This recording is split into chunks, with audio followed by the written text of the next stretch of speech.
Вонредна дезинсекција денеска и утре ќе спроведуваат надлежните институции откако вчера беше прогласена епидемија на западно-нилска треска во 5 скопски општини. Од Центарот за јавно здравје велат дека службите се на терен и се превземаат мерки во местата каде што се потврдени случаи со вирусот. Се прави ларвицидна превентивна дезинсекција кој се спроведува во местата кај што има позитивни случаи на Вестнайл, значи од 12 и 13 два дена поред ќе се направи ларвицидна дезинсекција. На 14 и 15 во предвечерието ќе се изврши теоретичка адултицидна дезинсекција.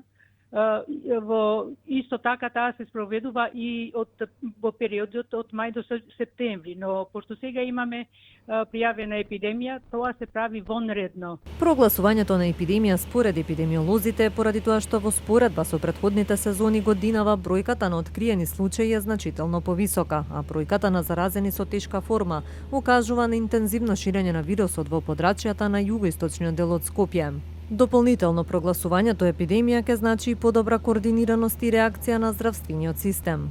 Граѓаните кои ги анкетиравме велат дека користат мерки за заштита од комарци. Нема нешто многу ја кај што живеам, ама имаме комарници. И заштитени сме. Фала му на Бога, добри сме за сега. Некој ден има повеќе. Некој ден гледам по комарниците од надвор, од комарникот. Меѓутоа, сега прска се слушаше ние од кај Ново Лисиче, во тој дел.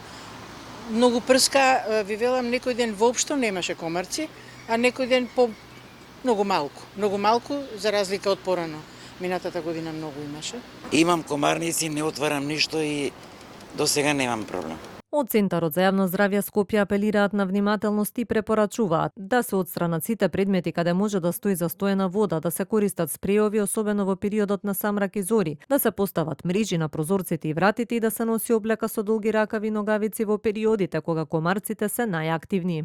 Според последните информации на инфективната клиника се хоспитализирани вкупно 20 пациенти, 5 се во тешка состојба на интензивна нега, регистрирани еден смртен случај, 83 годишен пациент од Скопје кој според здравствените власти имал и други заболувања.